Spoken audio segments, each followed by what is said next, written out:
नमस्कार दोस्तों, मैं दीपा चौधरी एक बार फिर से आपका अपने प्लेटफॉर्म कॉम्पिटिटिव हिंदी क्लासेज में बहुत बहुत स्वागत करती हूँ। इस सीरीज के अंतर्गत हम देखने वाले हैं साहित्य से संबंधित प्रश्न और व्याकरण से संबंधित हमारे प्रश्न होंगे। इसमें हमारे काव्य शास्त्र और भाषा विज्ञान से संबंधित भी प्रश्न होंगे और ये प्रश्न आपको UP TGT, EMRS, KVS, NVS, DSSSB और टीजीटी पीजीटी जो जहाँ पर टीजीटी पीजीटी लेवल का एग्ज़ाम आता है वहाँ सब जगह ये सारी चीज़ें आपको देखने को मिलेंगी। प्रतिज्ञा बैच के अंतर्गत ये हमारा क्लास नंबर 3 होगा और इसमें हम टॉप 25 क्वेश्चंस को करने वाले हैं। देखिए, जो भी बच्चा नया है, जिन्होंने अभी तक चैनल को सब्सक्राइब नहीं किया है, वो सब्सक्राइब कर लीजिए ताकि इस तरह की क्लासेज आपको डेली समय पर मिलती रहें। देखिए बेटा, जो बच्चे अगर DSSB TGT PGT के प्रीवियस ईयर क्वेश्चंस की क्लासेस लेना चाहते हैं, ये वाली सीरीज हमारी कंप्लीट हो गई है और ये क्लासेस आपको हमारे channel DSSB TGT PGT previous year questions के नाम से चैनल पर प्लेलिस्ट हैं, उस प्लेलिस्ट में मिलेंगे 2021 के क्वेश्चन, 2018 के, 2015 के और 2014 के सारे ही क्वेश्चन सेट आपको यहाँ पर देखने को मिलेंगे। ठीक है, और सीक्वेंस में आपको सारी क्लासेस मिलेगी। इसके अंतर्गत हमने करीब 3900 क्वेश्चंस को कंप्लीट किया है, 3900 क्वेश्चंस की सीरीज़ को। तो ये सारी क्लासेस आपको हमारे चैनल पर अवेलेबल होंगी। ठीक है, आप हमारे साथ में टेलीग्राम चैनल और व्हाट्सएप चैनल पर भी जुड़ सकते हैं। उसका लिंक मैं आपको डिस्क्रिप्शन में डाल दूँगी और कमेंट बॉक्स में भी इसको पिन कर दूँगी। तो चलिए चलते हैं अपनी क्लास की और आज की क्लास का क्वेश्चंस जो है हमारे 51 से स्टार्ट होंगे। चलिए देखते हैं अपने क्वेश्चंस को। क्वेश्चन 51, नीचे दिए गए शब्दों का सही संधि वाला विकल्प बताना है। दुस्साहस का हमें दुधन साहस, ये दुस्साहस इसका राइट आंसर होगा। और विसर्ग को यहाँ से हो जाता है। जो विसर्ग होते हैं अगर इसके बाद में तालव्य से आता है या फिर आपका मूर्धर स या फिर स आता है तो यहाँ पर आपका हो जाता है विसर्ग को आधा से। ठीक है, द्वितत्व व्यंजन का ये एक तरीके से द्वितत्व व्यंजन यहाँ पर बनता है। अगर तालव्य से आएगा तो आधा से यही बनेगा, मूर्धर से आएगा तो मूर्धर से आधा बनेगा और अगर दंत से है तो दंत से आधा बन जाएगा। चलिए व्याख्या को देखते हैं। ये विसर्ग संधि का उदाहरण है और ए, ई और उ के बाद में यदि तालव्य से, मूर्धर स और दंत से आए तो स, स, श का तत्व द्वितत्व हो जाता है। जैसे कि धनशील का होता है दुशील और निधन संदेह का निसंदेह। क्वेश्चन 52, कंप्यूटर में देवनागरी लिपि के लिए विभिन्न फ़ॉन्टों का प्रयोग किया गया है। अब किस फ़ॉन्ट के रूप में जाना जाता है? तो अब इसको किस फ़ॉन्ट के रूप में जाना जाता है? लिगेसी फ़ॉन्ट के रूप में इसे जाना जाता है। राइट आंसर जो यहाँ पर बनेगा वो होगा लिगेसी फ़ॉन्ट। चलिए देखते हैं इसकी व्याख्या को। यहाँ लिगेसी फ़ॉन्ट आपका राइट आंसर हो जाता है और इसकी व्याख्या को भी देख लीजिए। कंप्यूटर युग में देवनागरी के लिए विभिन्न फ़ॉन्टों का प्रयोग किया गया है जिन्हें अब लिगेसी फ़ॉन्ट के रूप में जाना जाता है। लिगेसी फ़ॉन्ट विशेष रूप से टेक्स्ट को आकर्षक लुक देने के लिए डिज़ाइन किए गए हैं। लिगेसी फ़ॉन्ट चुने जाने पर अंग्रेज़ी की कीबोर्ड जो टाइप किया जाता है उसमें कोई भी टेक्स्ट हम हिंदी में हमें दिखाई देता है। 53 क्वेश्चन, इस लिपि को पवित्राक्षर या फिर बीजाक्षर लिपि कहते हैं। वो कौन सी लिपि है? वो है हीरोग्लिफिक लिपि आपकी। जो राइट आंसर बनता है यहाँ हीरोग्लिफिक लिपि होगा राइट आंसर। और इसी की व्याख्या को हम देखते हुए चलेंगे आगे। व्याख्या को देख लीजिए। हीरोग्लिफिक लिपि को पवित्राक्षर या फिर बीजाक्षर लिपि कहते हैं। क्वेश्चन 54, हिंदी की बोलियां कितनी हैं? 18 इसकी बोलियां हैं और कहीं कहीं इसे 17 भी माना जाता है और कहीं 18 मान लिया जाता है, लेकिन ये 18 ही हैं। हिंदी और उसकी उपभाषाओं को इस प्रकार से आपको दिखाया गया है। देखिएगा हिंदी की उपभाषाएँ और बोलियाँ: पश्चिमी हिंदी, राजस्थानी हिंदी, पहाड़ी हिंदी, ये हिंदी की उपभाषा है, पूर्वी हिंदी और बिहारी हिंदी। पश्चिमी हिंदी की जो बोलियां हैं उनमें आता है सबसे पहले कोरबी, हरियाणवी जिसको बांगरू के नाम से भी जाना जाता है, दक्षिणी, ब्रजभाषा और बुंदेली। राजस्थानी हिंदी के अंतर्गत आती है मारवाड़ी, जयपुरी, मेवाती और मालवी। पहाड़ी हिंदी के अंतर्गत कुमाऊनी, गढ़वाली। पूर्वी हिंदी के अंतर्गत आती हैं अवधी, बघेली और छत्तीसगढ़ी। बिहारी हिंदी के अंतर्गत भोजपुरी, मगही और मैथिली आती हैं। अब आगे चलेंगे और देखते हैं अगले प्रश्न को। ये सारी चीज़ें मैंने आपको जो हिंदी की उपभाषा और बोलियां हैं, ये मैंने आपको 2018 और 2021 वाले क्वेश्चन में भी सारी बताई थी। इनको ध्यान से याद रखेंगे इस चार्ट को, यहाँ से बहुत सारे क्वेश्चंस बनते हैं पेपर में। क्वेश्चन 55, देवनागरी लिपि का विकास किस लिपि से हुआ है? देवनागरी लिपि का विकास पूछा जाता है, किस लिपि से हुआ है? कुटिल लिपि इसका राइट आंसर होगा। देवनागरी लिपि का विकास कुटिल लिपि से हुआ है। ब्राह्मी लिपि की उत्तरी शैली जो कि 4वीं और 5वीं सदी में गुप्त लिपि तथा गुप्त लिपि से 6ठी सदी में कुटिल लिपि में विकसित हुई। इस कुटिल लिपि से 9वीं सदी के लगभग नागरी के प्रचार के रूप में विकास इसका हुआ है, जिसे हम प्राचीन नागरी भी कहते हैं। अब इस चार्ट को देख लेते हैं जो कि ब्राह्मी लिपि का चार्ट है और इसका कैसे कैसे विकास हुआ और कैसे ये देवनागरी तक पहुंचती है। तो ब्राह्मी लिपि को 2 भागों में बांटते हैं।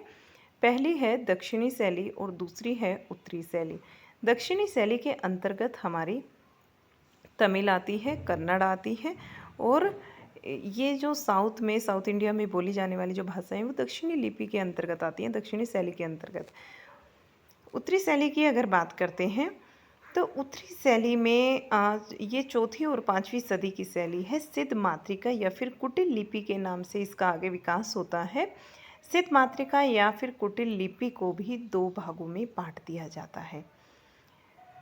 इसके जो 2 भाग हैं उनमें आता है पहले नंबर पर देवनागरी और दूसरे नंबर पर आता है शारदा। देवनागरी का विकास 9वीं सदी में होता है और शारदा का जो विकास है वो 10वीं सदी के अंतर्गत होता है। क्वेश्चन 56, देवनागरी लिपि के शब्द के ऊपर एक रेखा खींची होती है और उस रेखा को बताना है, क्या कहते हैं? देखिए, जो सारे ही अक्षरों के ऊपर देवनागरी लिपि में आपको एक रेखा दिखती होगी, वो रेखा हम शिरोरेखा के नाम से जानते हैं। देवनागरी लिपि के ऊपर एक रेखा खींची जाती है जिसे शिरोरेखा कहते हैं और देवनागरी का सर्वप्रथम प्रयोग गुजरात के राजा जयभट्ट जो कि 7वीं और 8वीं सदी के थे के शिलालेख में हुआ है। डॉक्टर सुनीति कुमार चटर्जी ने कतिपय परिवर्तन के साथ देवनागरी लिपि के स्थान पर रोमन लिपि को स्वीकार किया है। और ये कल भी मैंने आपको बताया था कि सुनीति कुमार चटर्जी, ये क्वेश्चन पूछा गया है, इन्होंने देवनागरी लिपि के स्थान पर रोमन लिपि को स्वीकार किया है। डॉक्टर जो श्याम सुंदर दास जी हैं, ये कहते हैं कि पंचमा अक्षर के स्थान पर अनुस्वार का प्रयोग किया जाए। ये अनुस्वार के प्रयोग का इन्होंने प्रस्ताव रखा था श्याम सुंदर दास जी ने। नेक्स्ट क्वेश्चन को देखेंगे 57, भारतीय संविधान में किस लिपि को राष्ट्रीय लिपि की मान्यता दी गई है? कौन सी लिपि है जिसे भारतीय संविधान के आर्टिकल 343 के अंतर्गत देवनागरी राष्ट्रीय लिपि की मान्यता दी गई है? तो राष्ट्रीय लिपि और राष्ट्रीय भाषा के जो है वो हमारी देवनागरी हो जाती है। देवनागरी लिपि आपका राइट आंसर होगा। आगे चलते हैं और देखते हैं इसकी व्याख्या को। भारतीय संविधान में देवनागरी लिपि को राष्ट्रीय लिपि की मान्यता दी गई है।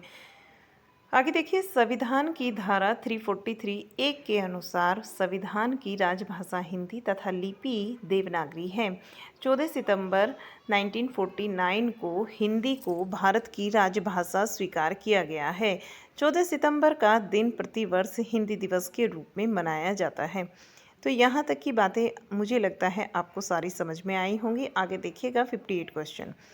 निम्न विकल्पों में से उस विकल्प का चयन कीजिए जो दिए गए शब्द का विलोम शब्द है। आलोक का हमें बताना है कौन सा यहाँ पर विलोम होता है। आलोक का विलोम होता है तिमिर। आलोक का विलोम शब्द क्या होगा? राइट होगा तिमिर। न अनन्य होता, न विभा और न ही कांति। अनन्य का जो विलोम होगा वो अन्य होगा। सजल की बात करें तो निर्जल होता है। निंदा की बात करें तो स्तुति होता है। अतिवृष्टि की अगर बात करते हैं तो अनावृष्टि हो जाएगा। आगे चलें, क्वेश्चन 59, दक्षिण भारत में देवनागरी लिपि के प्रचार का समय क्या था? दक्षिण भारत में देवनागरी लिपि के प्रचार का समय बताना है। ईसा की 8वीं सदी। राइट आंसर जो बनता है वो ईसा की 8वीं सदी है। दक्षिण भारत में देवनागरी लिपि के प्रचार का समय ईसा की 8वीं सदी है। जो देवनागरी लिपि के नाम के विषय में अनेक मत हैं, जैसे कि पहला जो है आपका प्रसिद्ध बौद्ध ग्रंथ ललित विस्तार में वर्णित नागरी लिपि से नागरी नामकरण हुआ है। पहला क्या है आपका? प्रसिद्ध बौद्ध ग्रंथ है ललित विस्तार, उसी में वर्णित नागरी लिपि से इसका नागरी नामकरण हुआ है। और सेकंड में आता है आपका पाटलिपुत्र को नागर और चंद्रगुप्त को देव कहने के कारण इसका नाम देवनागरी हुआ है। यानी कि पाटलिपुत्र को इन नागर कहा जाता था और चंद्रगुप्त को देव कहते थे, इसी कारण से इसका नाम क्या पड़ा, देवनागरी पड़ा है। तो आगे चलें और आगे देखते हैं थर्ड पॉइंट को। गुजरात के नागर ब्राह्मण के नाम पर नागरी नाम पड़ा है। गुजरात के नागर ब्राह्मणों के नाम पर नागरी पड़ा है। डॉक्टर धीरेन्द्र वर्मा 4 पॉइंट देखिएगा के अनुसार मध्य युग के स्थापत्य की एक शैली का नाम नागर होने से ही नागरी नाम पड़ा है। यहाँ तक की बातें याद रखेंगे कि नागरी नाम क्यों पड़ा है। क्वेश्चन 60, ब्राह्मी लिपि की उत्पत्ति चीनी लिपि से हुई है, ऐसा किस विद्वान का विश्वास है। कौन सा विद्वान ऐसा मानता है कि ब्राह्मी लिपि की उत्पत्ति चीनी लिपि से हुई है। तो यहाँ राइट आंसर आपका बनता है फ्रेंच विद्वान कुपेरी। राइट जो आंसर बनेगा वो होगा फ्रेंच विद्वान कुपेरी। ब्राह्मी लिपि की उत्पत्ति चीनी लिपि से हुई है, यह समझ फ्रेंच विद्वान कुपेरी का है। और ब्राह्मी लिपि की उत्पत्ति से संबंधित मत इस प्रकार से हैं। जगत मोहन वर्मा इनकी मान्यता है कि वैदिक चित्रलिपि से उत्पन्न, और डॉक्टर राजबली पांडे मानते हैं सिंधु घाटी लिपि से उत्पन्न। उम्मीद करती हूँ सारी चीज़ें क्लियर हो रही होंगी। आगे देखिए, जो डाउन्स कनिंगम और लसन हैं ये आर्यों की पुरानी चित्रलिपि से उत्पन्न मानते हैं। डॉक्टर वूलर, डॉक्टर डेविड और डिरिंजर मानते हैं कि उत्तरी सीमा से उत्पन्न। टेलर, डिके और कैनम मानते हैं दक्षिणी सीमा से उत्पन्न। वेबर, बेनफे और जेनसन इन्होंने माना है फिनेसिये से उत्पन्न। इन्होंने क्या माना है, फिनेसिये से उत्पन्न। 61 क्वेश्चन, निम्न विकल्पों में से उस विकल्प का चयन करें जो प्रत्यय से बने शब्द का सही विकल्प नहीं है। जो प्रत्यय से बने शब्द का सही विकल्प नहीं है, तो प्रत्यय से क्या नहीं बनेगा, यहाँ पर निर्दोष नहीं बनेगा। निर्दोष में क्या है, निर उपसर्ग लगा हुआ है, तो राइट आंसर क्या होगा यहाँ पर, निर्दोष। ठीक है, इसकी व्याख्या को देख लीजिए। आपका जो पुष्पित है, ललक है, मनोनीत है, ये सारे प्रत्यय से बने हुए शब्द हैं। निर्दोष शब्द प्रत्यय से बने शब्द का सही विकल्प नहीं है। निर्दोष में निर उपसर्ग लगा हुआ है और पुष्पित में इत तथा मनोनीत में ओति प्रत्यय लगा हुआ है। शब्दों के बाद में जो अक्षर या फिर अक्षर समूह लगाया जाता है उसे प्रत्यय कहते हैं। प्रत्यय दो प्रकार के होते हैं, कृत और तदित। क्रिया या फिर धातु के अंत में प्रयुक्त प्रत्यय को कृत प्रत्यय कहते हैं। संज्ञा तथा स्वरनाम और विशेषण के अंत में लगने वाले प्रत्यय को तदित प्रत्यय कहा जाता है।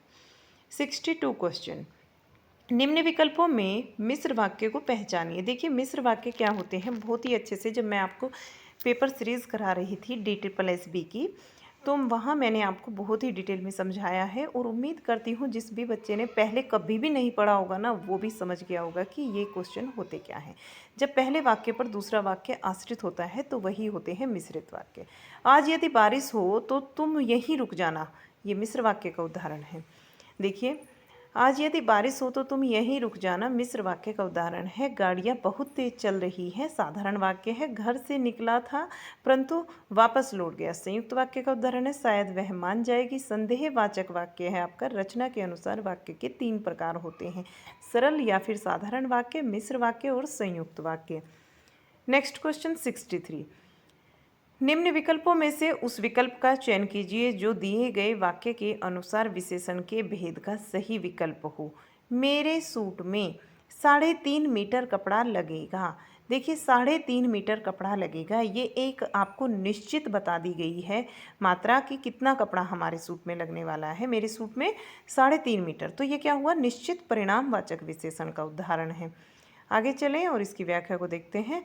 मेरे सूट में 3.5 मीटर कपड़ा लगेगा, वाक्य निश्चित परिणामवाचक विशेषण का भेद है।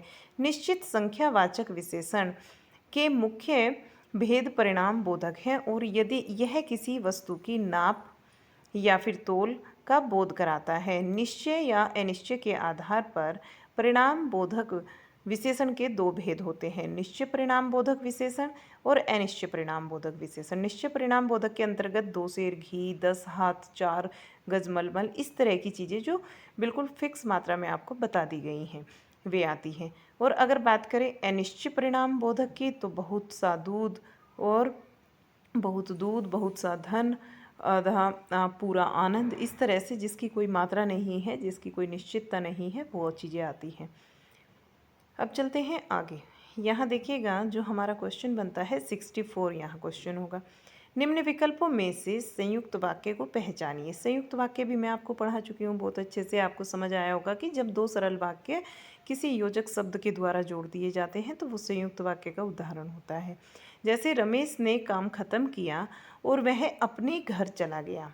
रमेश ने काम खत्म किया और अपने घर चला गया। यहाँ पर रमेश ने काम खत्म किया एक सरल वाक्य हुआ और वह अपने घर चला गया, ये दूसरा सरल वाक्य हुआ, और योजक शब्द से ये जोड़ दिए गए हैं। देखिएगा, रमेश ने काम खत्म किया और वह अपने घर चला गया, ये संयुक्त वाक्य का उदाहरण है।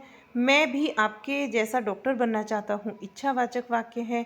मीता नए कपड़े लेकर आई, सरल वाक्य का उदाहरण है। वह शायद अभी तक नहीं पहुँचा, ये संदेहवाचक वाक्य है। जिस वाक्य में साधारण अथवा मिश्र वाक्यों का मेल संयोजक अवयवों के द्वारा होता है उसे संयुक्त वाक्य कहते हैं। 65 नंबर क्वेश्चन देखिएगा, 65 नंबर क्वेश्चन, निम्न विकल्पों में से उस विकल्प का चयन कीजिए जो भाववाचक संज्ञा का सही विकल्प नहीं है। देखिए, शीतल यहाँ पर जो है ये भाववाचक संज्ञा का सही विकल्प नहीं है। घटाव भी है, सुखदायी भी है और मनुष्यता भी है। शीतल का जो भाववाचक संज्ञा होगी वो शीतलता बनती है। देखिए, शीतल भाववाचक संज्ञा का सही विकल्प नहीं है। शीतल शब्द का भाववाचक संज्ञा शीतलता होगी। क्या होगी? शीतलता होगी। और जिस संज्ञा शब्द से व्यक्ति या फिर वस्तु के गुण, धर्म, दशा और व्यापार का बोध होता है उसी को हम क्या बोलते हैं? उसे हम भाववाचक संज्ञा कहते हैं। जैसे आप समझ ही सकते हैं, देखिएगा, यहाँ लंबाई, बुढ़ापा और मिठास, नम्रता, गर्मी, मित्रता, इस तरह के शब्द आपके भाववाचक संज्ञा के उदाहरण हैं।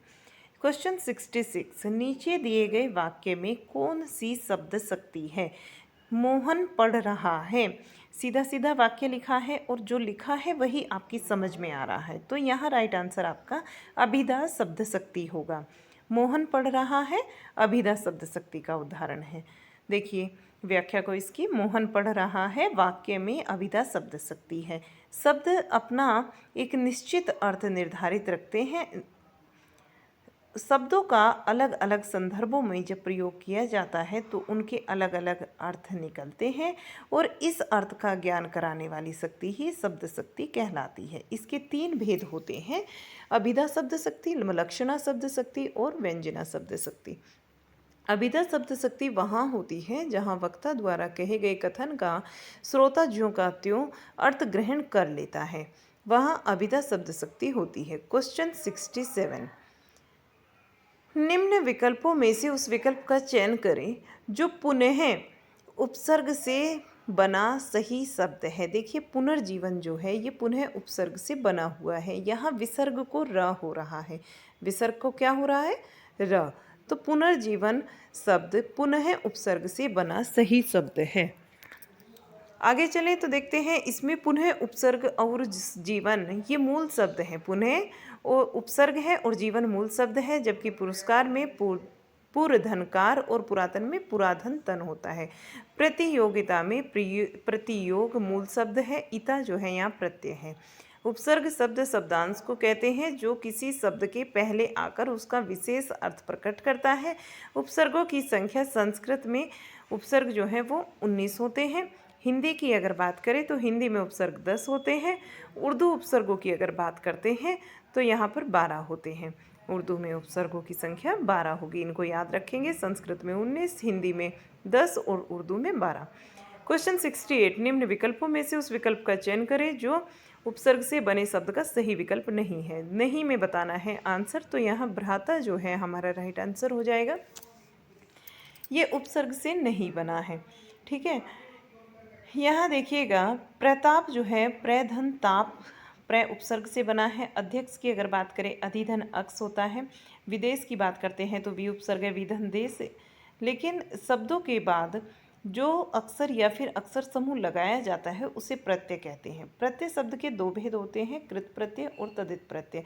क्रिया या फिर धातु के अंत में लगने वाले प्रत्यय को कृत प्रत्यय या कृत प्रत्यय कहते हैं और संज्ञा और सर्वनाम के अंत में लगने वाले प्रत्यय को तदित प्रत्यय कहा जाता है। आगे देखिएगा क्वेश्चन हमारा 69। निम्नलिखित विकल्पों में संकेतवाचक का सही विकल्प चुनिए। संकेतवाचक का सही विकल्प चुनना है और यहाँ राइट आंसर आपका हो जाएगा, यदि तुम सही समय पर इलाज कराते तो जल्दी ठीक हो जाते। यदि तुम सही समय पर इलाज कराते तो जल्दी ठीक हो जाते, ये संकेतवाचक वाक्य का सही विकल्प है। आगे अगले क्वेश्चन पर चलते हैं और यहाँ देखिए इसकी पहले व्याख्या को देख लीजिए। यदि तुम सही समय पर इलाज कराते तो जल्दी ठीक हो जाते, इस संकेतवाचक विकल्प का सही उदाहरण है, माली ने आज पौधों को पानी दिया। ये निषेधवाचक, नहीं दिया नहीं आ गया तो निषेधवाचक, और आज मेरा मन कुछ अच्छा खाने का है, इच्छावाचक है। क्वेश्चन 70, खटोला शब्द में कौन सा प्रत्यय लगा है? ओला प्रत्यय यहाँ आपका राइट आंसर हो जाएगा। ओला प्रत्यय लगा है, खट धन ओला, खटोला बनता है।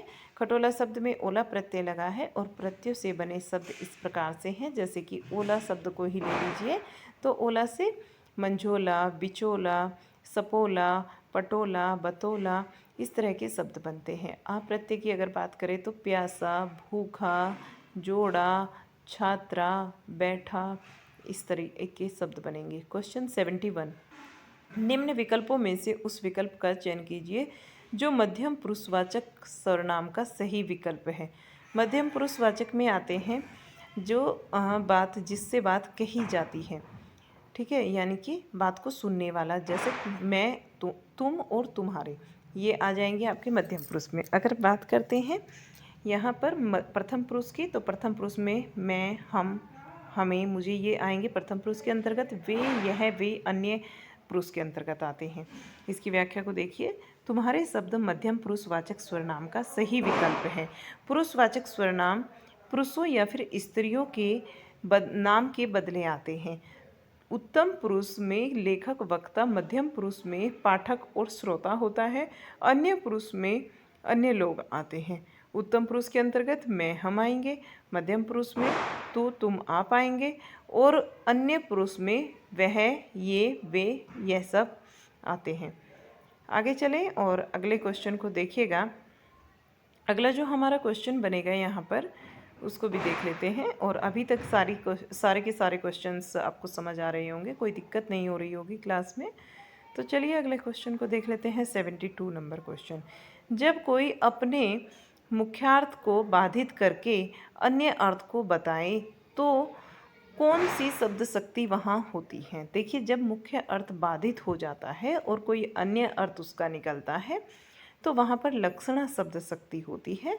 लक्षणा शब्द शक्ति का ये उदाहरण है कि जब भी मुख्य अर्थ बाधित हो और अन्य अर्थ का वहाँ पता चले तो वहाँ लक्षणा शब्द शक्ति होगी। साहित्य में लक्षणा शब्द शक्ति दो प्रकार की मानी जाती है, एक रूढ़ि लक्षणा और दूसरी प्रयोजनवती लक्षणा। रूढ़ि लक्षणा में रूढ़ के कारण मुख्य अर्थ को छोड़कर उससे संबंध रखने वाले अन्य अर्थ को ग्रहण किया जाता है। प्रयोजनवती लक्षणा में किसी विशेष प्रयोजन की सिद्धि के लिए लक्षणा की जाती है, जैसे कार्य में कुशल, ये रूढ़ि लक्षणा है। और बहुत सी तलवारें मैदान में आ गई, ये प्रयोजनवती लक्षणा है। आगे चलते हैं और देखते हैं अगले क्वेश्चन को। अगला जो हमारा क्वेश्चन होगा ये देख लीजिए आप, क्वेश्चन 73, नीचे दिए गए वाक्य के सही वाक्य भेद को पहचानिए। सही वाक्य भेद पहचानना है और हमारा वाक्य है, हमने पानी बरसते हुए देखा और घर में शरण ली। यानी कि जब हमने पानी को बरसते हुए देखा और हमने घर में शरण ली, तो यहाँ पर हमारा राइट आंसर बनता है संयुक्त वाक्य। ये संयुक्त वाक्य का उदाहरण है। राइट आंसर क्या होगा? संयुक्त वाक्य, क्योंकि हमने पानी बरसते हुए देखा एक सरल वाक्य है और घर में शरण ली ये दूसरा सरल वाक्य है और योजक शब्द और के द्वारा जुड़े हुए हैं। चलिए आगे देखते हैं। हमने पानी बरसते हुए देखा और घर में शरण ली उपयुक्त वाक्य संयुक्त वाक्य का भेद है। जिस वाक्य में साधारण अथवा मिश्रित वाक्यों का मेल संयोजक वाक्यों के द्वारा होता है उसे संयुक्त वाक्य कहते हैं। रचना की दृष्टि से वाक्य तीन प्रकार के होते हैं, सरल वाक्य, मिश्र वाक्य और संयुक्त वाक्य।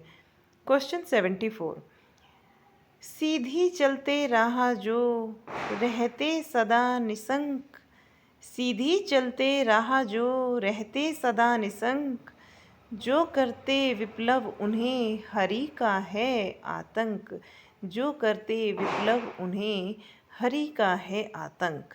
इस पंक्ति में कौन सा अलंकार है? अलंकार पूछा जाता है। तो देखिए, ये वैसे तो श्लेष अलंकार का उदाहरण है, क्योंकि श्लेष का मतलब क्या होता है? जहाँ एक ही शब्द से दो या फिर दो से अधिक अर्थ चिपके हुए होते हैं, वहाँ श्लेष अलंकार इसका माना जाता है, श्लेष अलंकार का उदाहरण माना जाता है उसको।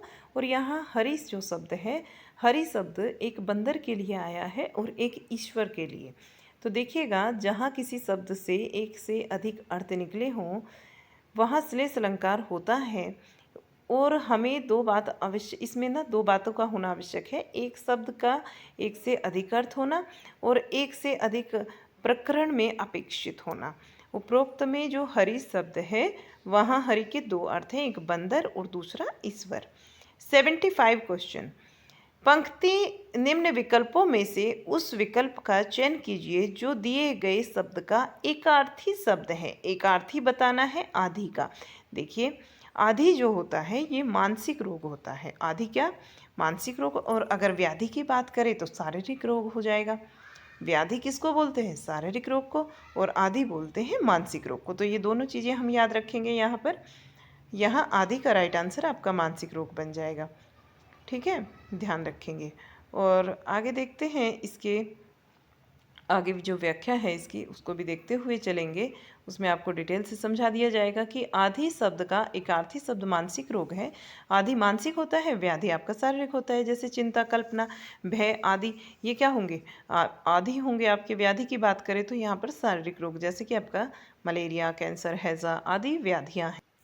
तो ये हमारा था आज का लास्ट क्वेश्चन। कैसा लगा आपको ज़रूर बताइएगा कमेंट बॉक्स में लिख के। क्लास पसंद आई हो तो लाइक शेयर करना मत भूलिएगा। और हम आपसे इसी तरीके से मिलते रहेंगे, अगली क्लास में मिलेंगे आपसे। सब्सक्राइब कर लीजिए चैनल को।